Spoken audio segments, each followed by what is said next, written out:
بالله من الشيطان الرجيم.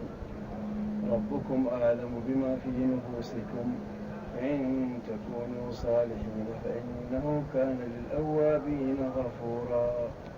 بسم الله الرحمن الرحيم. الحمد لله رب العالمين، صلى الله وسلم وبارك على عبده ورسوله نبينا محمد وعلى آله وأصحابه ومن اهتدى بهديه إلى يوم الدين. أما بعد، في الدرس الماضي تفسير كنا تكلمنا عن معاني وتفسير الآية الواردة في الإحسان للوالدين وما ينبغي أن يكون الإنسان عليه من التأدب معهم وخفض الجناح لهم. ثم ذكر المولى جل وعلا بعد ذلك آية أخرى متعلقة بهذا المعنى في حال من يحصل منه تقصير غير مقصود، فيقول الله جل وعلا بعد أعوذ بالله من الشيطان الرجيم: ربكم أعلم بما في نفوسكم إن تكونوا صالحين فإنه كان للأوابين غفورا.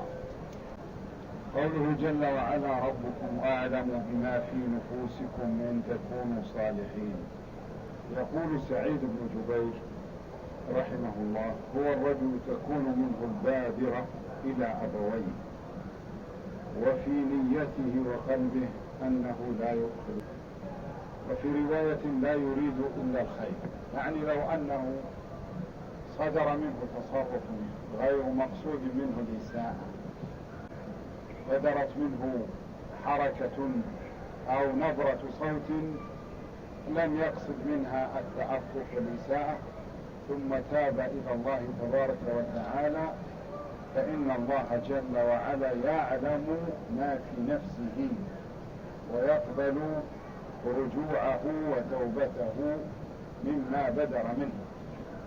إن تكونوا صالحين يعني نياتكم صالحة ومقاصدكم حسنة وبدر منكم أمر غير مقصود منه الإساءة فإنه كان للأوابين غفورا، أي فإن الله تعالى للأوابين أي الذين يرجعون عن الخطأ فيغفر ذنوبهم، بخلاف من كان يصر على خطئه أو أنه لا يرى بتصرفه الذي صدر منه بأسا. لكن الإنسان الذي يبدر منه عمل غير مقصود منه إساءة ومع هذا ينتبه لهذا ويرجع إلى الله ويتوب إليه ويتعلم لما صدر منه من تقصير نحو والديه برفع صوت أو حركة غير مناسبة في التعامل معهم، فيرجع إلى الله ويتوب إليه، فإن الله تبارك وتعالى يغفر له ذلك. وآت ذا القربى حقه والمسكين وابن السبيل ولا تبذر تبذيرا إن المبذرين كانوا إخوان الشياطين وكان الشيطان بربه كفورا. وإما تعرضن عنهم ابتغاء رحمة من ربك ترجوها فقل لهم قولا ميسورا. يقول جل وعلا: إن الإحسان كما يكون للوالدين كذلك يكون للأقارب ويكون للمساكين ويكون لابن السبيل. وآت ذا القربى حقه والمسكين وابن السبيل ولا تبذر تبذيرا، أي أعط هؤلاء حقوقهم بقدر. آت ذا القربى حقه أي الأقارب غير الوالدين كالإخوة والأعمام والأخوان ومن بعدهم من أبنائهم وأولادهم. آتهم حقهم فأعطهم مما أعطاك الله وصلهم وتودد إليهم وأحسن معاملتهم وكن معهم رفيقا لطيفا باذلا مالك وجاهك لهم وباذلا خدمتك وإحسانك إليه. وكذلك المسكين. المسكين هو الإنسان الذي لا يجد كفايته، وفي أموالهم حق معلوم للسائل والمحروم، والمسكين منهم، فله حقه فلا تنساه من إحسانه، وذلك بأداء الزكاة الواجبة، وأيضا الإحسان إليهم بغير الزكاة الواجبة من صدقة التطوع وأوجه البر الأخرى. وأما ابن السبيل فهو المسافر الذي فقد ماله أو انتهى ما عنده من المال ولا يجد ما يطعم به، فهو نسب إلى السبيل بمعنى الطريق، لأنه لم يجد ما يبلغه حاجته ويوصله إلى أهله، فيعطى ما يكفيه للوصول إلى مكانه والعودة إلى أهله. ثم قال جل وعلا: ولا تبذر تبذيرا، أي لا تنفق نفقة في وجه غير مشروع، لا تبذل مالا في وجه غير صحيح. وهذا يعني أن الإنفاق في وجوه البر سائغ، ولا إسراف فيه ولا تبذير، والإنفاق في غير وجوه البر ولو كان يسيرا يعتبر تبذيرا. قال ابن مسعود رحمه رضي الله عنه: التبذير الإنفاق في غير حق. وكذا قال ابن عباس. وقال مجاهد رحمه الله: لو أنفق إنسان ماله كله في الحق لم يكن مبذرا، ولو أنفق مدا في غير حق كان مبذرا. وقال قتادة رحمه الله: التبذير النفقة في معصية الله وفي غير الحق والفساد.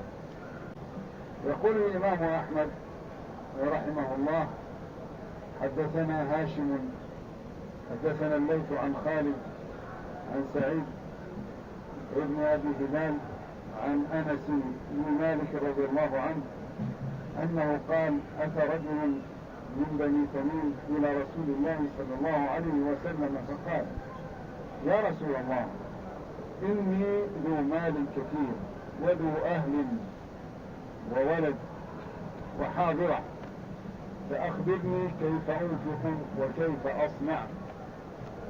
قال رسول الله صلى الله عليه وسلم: تخرج الزكاة من مالك إن كان فإنها طهرة تطهرك وتصل أقربائك وتعرف حق السائل والجار والمسكين. فقال: يا رسول الله، أقلل لي. قال النبي صلى الله عليه وسلم: فآت ذا القربى حقه والمسكين وابن السبيل ولا تبذر تبذيرا. فقال الرجل: حسبي يا رسول الله، إذا أديت الزكاة إلى رسولك فقد برئت منها إلى الله وإلى رسوله صلى الله عليه وسلم. فقال الرسول صلى الله عليه وسلم: نعم، إذا أديتها إلى رسولي فقد برئت منها ولك أجرها وإثمها على من بدلها. وهذا يبين أن الإنسان لا بد أن يؤدي الزكاة الواجبة وأن يبرئ ذمته بتسليمها إلى مستحقها أو تسليمها إلى السلطان أو مندوبه كعمال الزكاة الذين يجبون الزكاة لبيت المال. وأن الإنسان ليس له أن يعبث بماله، وإن كان المال منسوبا إليه فإنه ليس له الحق في العبث به، وإنما لا بد أن يستحصله من حله وينفقه في محله، وإلا صار مبذرا. إذا أنفق المال في وجوه غير مشروعة. يقول الله جل وعلا: إن المبذرين كانوا إخوان الشياطين وكان الشيطان لربه كفورا. المبذرين أي الذين ينفقون الأموال في وجوه السفح والعبث واللعب والأموال الحرام التي لا يباح تعاطيها أو استعمالها. فالإنفاق في هذه المجالات يعتبر تبذيرا. والمبذر مثل الشيطان وهو أخوه. المبذر أخو الشيطان، لأنه لا ينفق ماله فيما أمر الله، وإنما ينفق ماله في معصية الله. إن المبذرين كانوا إخوان الشياطين في استعمال المال، لأنهم يسارعون في إنفاقه في الحرام، ولو طلب من أحدهم الزكاة لتمنع وقال هذا خسارة، ورفض أن يقبل، يماطل ويحتال، وإذا جاءه جباة الزكاة جحد بعض ماله لئلا يطالبوه به. فهذا أخ للشيطان. وكان الشيطان لربه كفورا، أي أن الشيطان يكفر بالله لأنه ينكر نعم الله عليه، فهو يجحد نعمة المنعم الذي أعطاك المال الوفير وطلب منك قدرا يسيرا ربع العشر مما أعطاك تدفعه زكاة وتطهيرا وتنمية لمالك، فتجحده وتكفره وتنكره. وقوله جل وعلا وكان الشيطان لربه كفورا، بمعنى جاحدا، لأنه ينكر نعمة الله عليه ولا يعمل بطاعته، بل إنه يسارع إلى المعاصي وينفق فيها الأموال الطائلة، وإذا طلب منه شيء لله تعالى تلكأ في ذلك واحتال.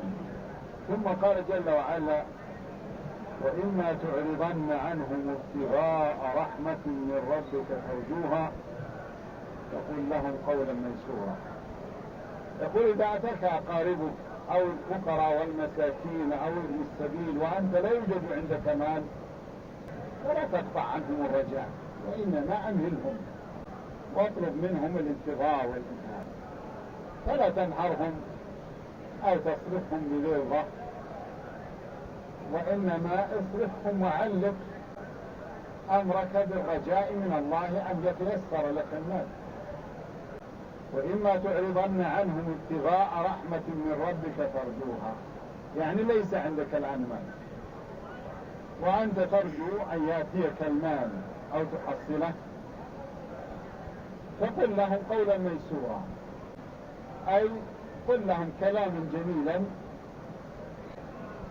ينتج عنه أن يدعو لك، بدلا من أن تصرفهم بعبارة قاسية.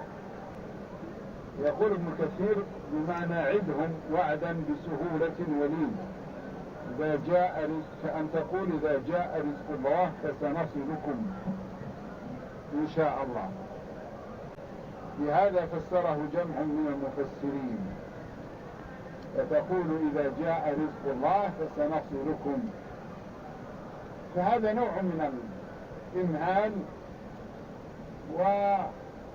وعدم قطع الرجاء لهم، وإنما تجعلهم يدعون لك وينتظرون خيرا يأتيك من الله تعالى لينالوا منه حظهم. لا تجعل يدك مغلولة إلى عنقك ولا تبسطها كل البسط فتقعد ملوما محسورا، إن ربك يبسط الرزق لمن يشاء ويقدر إنه كان بعباده خبيرا بصيرا. الله تبارك وتعالى رسم الخطة للتعامل مع المال كيف يتعامل المال، كيف يدير الإنسان ماله في النفقة، في تدبير منزله. هل الإنسان كل ما جاء ريال على طول يضيعه، أم أنه يجعل له خطة منظمة يعرف فيها ميزانيته، الإيرادات والمصروفات؟ هكذا يجب أن يكون. الله تبارك وتعالى يقول: ولا تجعل يدك مغلولة إلى عنقك ولا تبسطها كل البسط فتقعد ملوما محسورا. الإنسان يضع له برنامج في الإنفاق على نفسه وعلى عياله لأجل أن يستمتع بهذا المال ويستفيد منه، فلا يكون بخيلا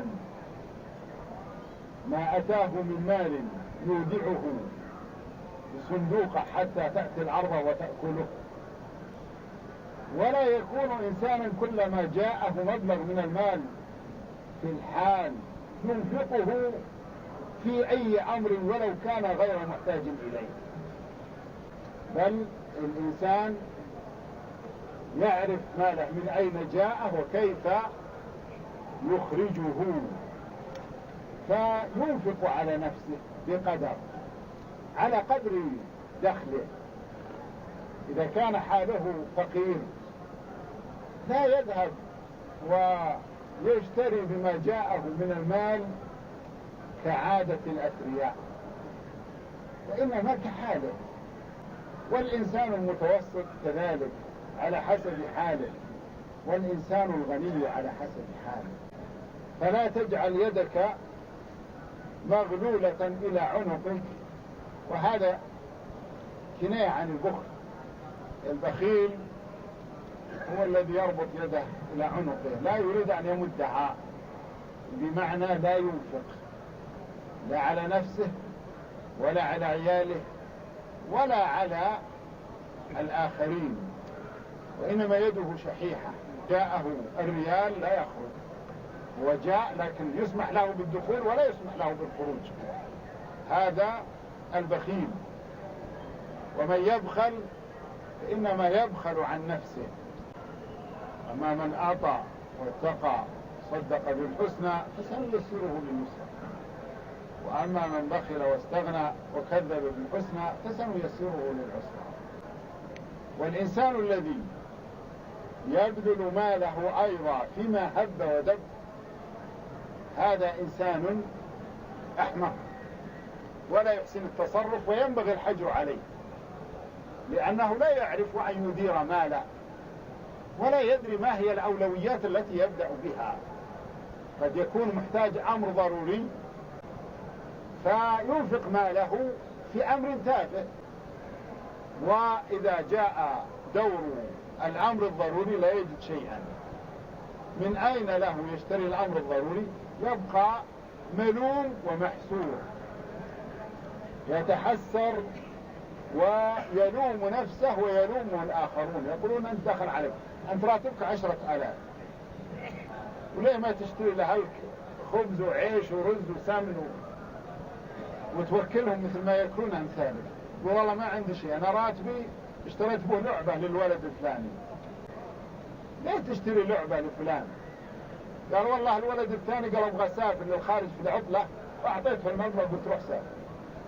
طيب عيالك يحتاجون إلى ملابس، وعيالك يحتاجون إلى طعام، وأيضا البيت اللي نسكن فيه يحتاج إلى أجرة، صاحب الشقة اللي نسكن فيها باقي نصف الإيجار عليك. والله ما فكرت في هذه الأشياء. هنا التلاعب وعدم التخطيط، هنا بسط اليد بلا حد ولا معرفة. فديننا يقول ينبغي للإنسان أن يكون مرتب ومنظم، يبدأ بالأولويات والأساسيات والضروريات ثم الحاجيات ثم بعد ذلك التحسينيات. ولا يكون الإنسان يقتل على نفسه ويترك أولاده بلا طعام، ولا يكون أيضا مبذر، وإنما يتوسط ويعتدل.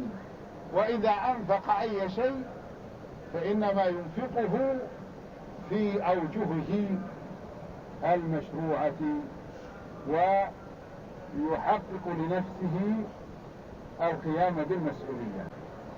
ولهذا قال جل وعلا: فتقعد ملوما محسورا. فتقعد يعني ما تواقف ولا انت ماشي جالس، وهذا كناية عن التحطيم الذي يحصل للإنسان عندما لا يحسن التصرف في ماله، إما بالبخل وإما بالتبذير، فإنه سيبقى ملوم ومحسور.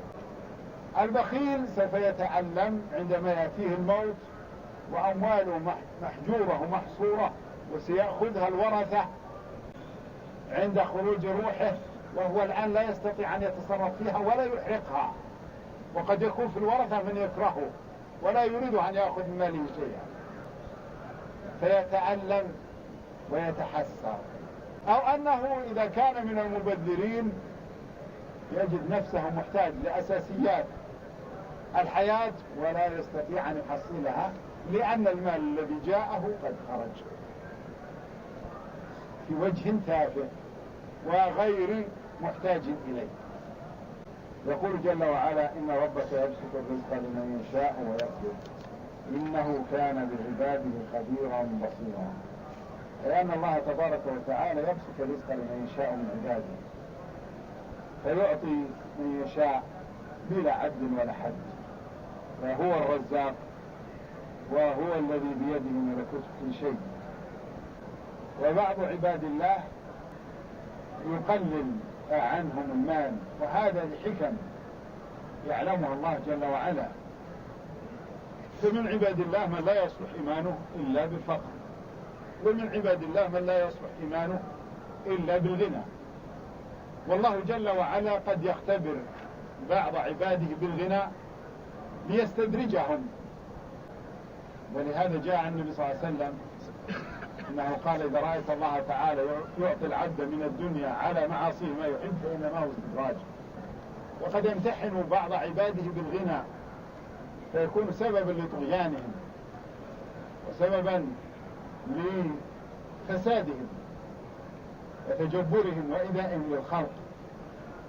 وقد يبتلي بعض عباده بالفقر تعذيبا لهم وابتلاء واختبارا.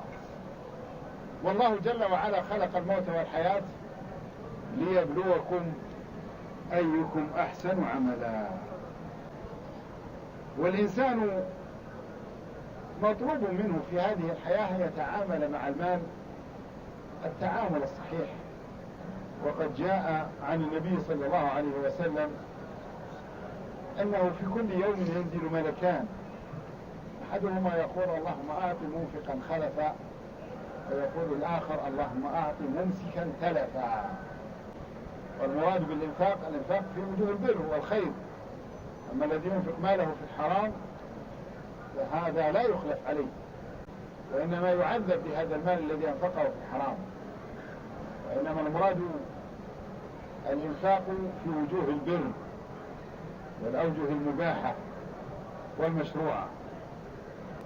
في الصحيحين عن أسماء بنت أبي بكر قالت: قال رسول الله صلى الله عليه وسلم: أنفقي هكذا وهكذا وهكذا ولا توعي فيوعي الله عليك، ولا توكي فيوكي الله عليك، وفي لفظ: ولا تحصي فيحصي الله عليك.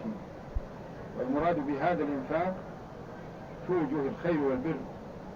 ولهذا فإن أبا بكر رضي الله تعالى عنه وأرضاه في غزوة تبوك لما أن النبي صلى الله عليه وسلم ندب الناس للإنفاق فصدق بجميع ماله في سبيل الله. فقيل: تترك أهلك لمن؟ قال: لله ولرسوله. وهذا ليس داخلا في التبذير ولا في السرقة. وقد جاء في صحيح مسلم عن أبي هريرة رضي الله تعالى عنه أن الرسول صلى الله عليه وسلم قال: إن الله جل وعلا قال لي: أنفق عليك. وجاء عن أبي هريرة رضي الله تعالى عنه قال رسول الله صلى الله عليه وسلم: ما من يوم يصبح العباد فيه إلا وملكان ينزلان من السماء يقول أحدهما اللهم أعط منفقا خلفا، ويقول الآخر اللهم أعط ممسكا تلفا. وروى مسلم أيضا سنده عن أبي هريرة رضي الله تعالى عنه مرفوعا: ما نقص مال من صدقة وما زاد الله تعالى عبدا أنفق إلا عزا، ومن تواضع لله رفعه. وجاء في حديث أبي كثير عن عبد الله بن عمرو مرفوعا: إياكم والشح فإنه أهلك من كان قبلكم، أمرهم بالبخل فبخلوا، وأمرهم بالقطيعة فقطعوا، وأمرهم بالفجور ففجروا. وهذا كله تحذير من الوقوع في مثل هذه الأمراض التي إذا وجدت في الإنسان إنها تضره وتشق عليه. ولا تقتلوا أولادكم خشية إملاق نحن نرزقهم وإياكم إن قتلهم كان خطأ كبيرا. ثم ذكر المولى جل وعلا مسألة تدل على أن الله تبارك وتعالى أرحم بعباده من الوالد بولده. يقول جل وعلا: ولا تقتلوا أولادكم خشية إملاق. وهذا إشارة إلى ما كان عليه بعض أهل الجاهلية من قتل الأولاد خشية الفقر، ويدخل في ذلك وأد البنات مخافة العار ومخافة الفقر، ويدخل فيه في زمننا هذا تحديد النسل والشائعات التي تشاع بين حين وآخر بقرارات سياسية أو غيرها، إنه لا بد من تحديد النسل، يحددون النسل. فالله جل وعلا يقول: نحن نرزقهم وإياكم، بمعنى أن الرزق ما هو من عندكم أنتم وإنما هو من عند الله، وأيضا رزقكم أنتم ما هو من عندكم أنتم وإنما هو من عند الله. فالله تعالى يقول: نحن نرزقهم وإياكم أيضا ونرزقكم أنتم، فأنتم لا تستطيعون أن تحصلوا رزقكم بأنفسكم، وإنما هو تفضل من الله تعالى وإحسان. فلا تظنوا أنكم إذا حدثتم الناس أو منعتم من كثرة الولد أن هذا يحفظ لكم حقكم. فالله تعالى الذي خلق الإنسان هو الذي يرزقه لا أنت. وهذا تنبيه قوي لعلماء المادة الذين لا يؤمنون بالله تعالى ولا بتدبيره وأمره. ولا تقتلوا أولادكم خشية إملاق، أي خشية فقر أو خشية فاقة وعدم قدرة على الإنفاق. نحن نرزقهم وإياكم إن قتلهم كان خطأ كبيرا، أي إن قتل الولد يعتبر جريمة كبرى، لأنها تشتمل على عدة أمور. الأمر الأول إزهاق للنفس، والأمر الثاني سوء ظن بالله تبارك وتعالى، والأمر الثالث نظر إلى أنكم أنتم الذين تدبرون أمر هذا الكون مع الله، وهذا نوع اعتداء على حق الله تبارك وتعالى، فجعلتم لأنفسكم حقا في تدبير هذا الكون، وأنكم أنتم الذين تقررون الرزق لفلان وتمنعونه عن فلان، وهذا اعتداء على أمر لا حق ولا قدرة لكم فيه بحال من الأحوال. وهذه القضايا وإن كانت في السابق تسمى قضايا جاهلية واندثرت وراحت، لكنها في حقيقتها هي الآن موجودة. وقد صدر كما هو معلوم عند كثير من الحاضرين قرارات سياسية بتحديد النسل ومنع الإنجاب أكثر من كذا من الولد للحفاظ على الثروة في البلد ونحو ذلك. لكن اليهود يشجعون على الإنجاب، ويمنع عندهم منعا باتا وجود أدوية منع الحمل في صيدلياتهم. يمنع منع بات أن تباع أدوية تقليل الإنجاب، لأنهم يريدون أن يكثروا نسلهم، لكن تنشر في بلاد المسلمين وغيرها وبأسعار رخيصة ليسهل على الفقراء شراءها، لأن المشكلة أن الفقير إذا لم يستعمل هذه الأشياء يكون أولاده كثيرين، والعباقرة في الغالب ينبتون في بيوت الفقر، فيخشون من أولاد الفقراء لأنهم يكونون أهل جد وحزم وعزم وقوة، فيخاف الأعداء منهم. فعلينا أن ننتبه لمثل هذه الأمور، وأن نعرف ما عندنا من الكنوز العظيمة والخيرات الوفيرة في كتاب ربنا جل وعلا وما وجهنا إليه من توجيهات. فإن الله تبارك وتعالى يريد لهذه الأمة أن تكثر، ونبينا صلى الله عليه وسلم قال لنا تزوجوا الودود الولود فإني مكاثر بكم الأمم يوم القيامة. فتحصيل الولد وكثرة الولد مقصد من مقاصد النكاح، والإنسان إذا تزوج ينبغي أن يكون في نيته تحصيل الولد وليس مجرد قضاء الشهوة والاستمتاع، وإنما له مقصد وهو تحصيل الولد وتكثير الأمة وتحقيق مباهات النبي صلى الله عليه وسلم بأمته الأمم الأخرى، حيث أنها تكون أكثر الأمم. فإذا كثرت أولادك سعيت إلى تكثير الولد وعملت الأسباب التي تحصل بها كثرة الولد قاصدا هذا المعنى، تكون ممن تعبد الله بتحصيل هذا الولد، وتكون قد أطعت نبيك صلى الله عليه وسلم وعملت للأمة خيرا. نسأل الله جل وعلا أن يعصمنا من الزلل، وأن يجنبنا الفتن، وأن يصلح لنا ديننا ودنيانا وأخرانا، وأن يثبتنا بالقول الثابت في الحياة الدنيا وفي الآخرة، وأن يغفر لنا ولوالدينا وذرياتنا وإخواننا المؤمنين. ونسأله جل وعلا أن يعز الإسلام والمسلمين، وأن يذل الشرك والمشركين، وأن يدمر أعداء الدين، وأن ينصر إخواننا في فلسطين على أعدائهم الغاصبين، إنه على كل شيء قدير. صلى الله على نبينا محمد وآله وصحبه وسلم.